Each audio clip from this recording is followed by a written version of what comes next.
When the cracks start to show, our strength and resilience is legendary. Micatex, strong enough to endure anything. Thank you, Z. Now, selecting a color palette for a space isn't just about design principles.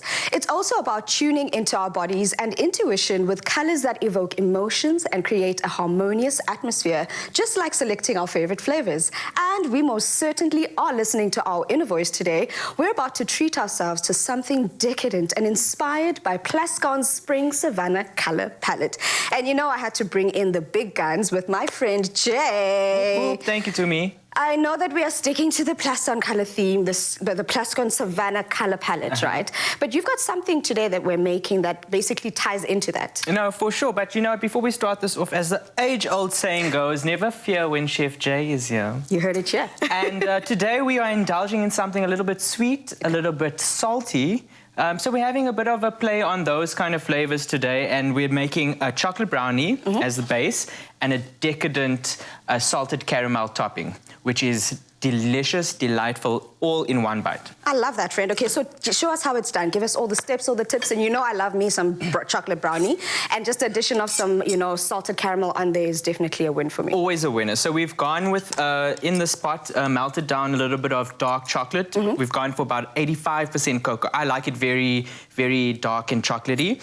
And we've added some melted butter in there. So I'm going to put that into my bowl over here. Now we've let this cool down to me, and I'll tell you why, because we're going to be adding our eggs. Now remember, we don't want the eggs to cook. We're simply incorporating them into the mixture. So I'm going to go in with our eggs, and you can already see that earthy kind of tone that you're looking for, that dark, rich tone. And we're going to just fold that in quickly. You can see that it comes together ever so quickly.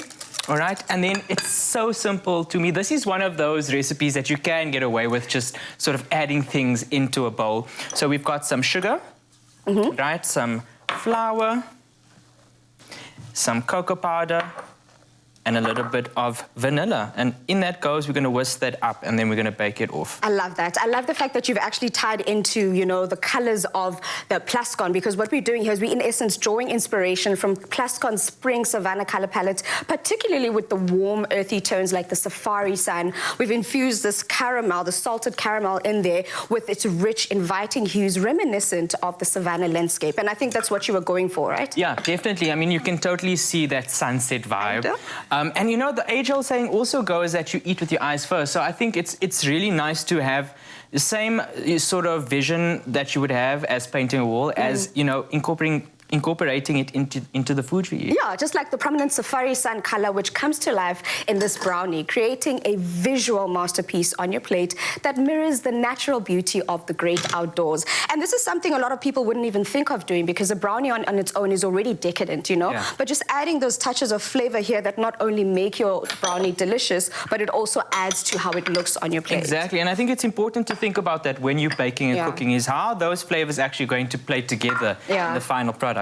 So Tooms, you can see that I've put it together. You can see that it is quite a stiff consistency. So remember, it's not a cake, so we're not looking for it to be runny. So don't be tempted to add any more liquid to this. This is how it should look. And we're just going to put this into a square tin. Now, this might sound obvious, but the reason we're using a square tin, Tooms, is because it's easier to portion out. Very true. So I always go for a square tin, and I'm going to press that down into the center.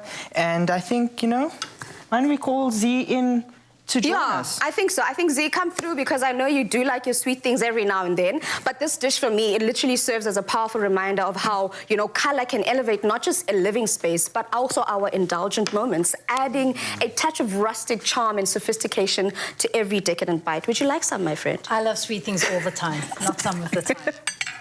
And I know you're a fan of the white chocolate, so we're going to put this into the oven, 180 degrees, until it's gooey. To get your hands on this delicious recipe, head over to afternoonexpress.co.za.